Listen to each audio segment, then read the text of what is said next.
Hello everyone, এখন আমি তোমাদের সাথে আমার মায়ের জন্মদিনের ভিডিওটা শেয়ার করছি। ভিডিওটা অনেক দিনের পুরোনো, সেই বিশ্বকর্মা পুজোর সময়কার ভিডিও।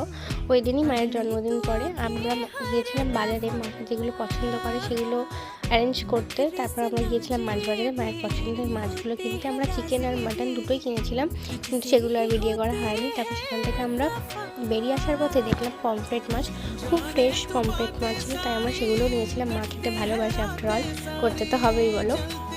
তারপর আমরা বাড়ি আসার সময় কিছু মশলাপাতিও কিনেছিলাম, যেগুলো দরকার ছিল রান্নার জন্য আমাদের। তারপর আমি আর দিদি বাড়ি চলে আসলাম। বাড়ি এসে সমস্ত অ্যারেঞ্জমেন্টটা করলাম মায়ের জন্য, মাকে সারপ্রাইজ দেবো বলে। মা বাড়ি ছিল না। তারপরে তোমরাই দেখে নাও লাস্টে আমরা কী কী আয়োজন করেছিলাম। আর ভিডিওটা তোমাদের কেমন লাগলো কমেন্টে অবশ্যই জানিও। আর তোমরা তোমাদের বাবা মার জন্মদিন কীভাবে সেলিব্রেট করো কমেন্টে অবশ্যই জানিও। Bye bye, thanks for watching.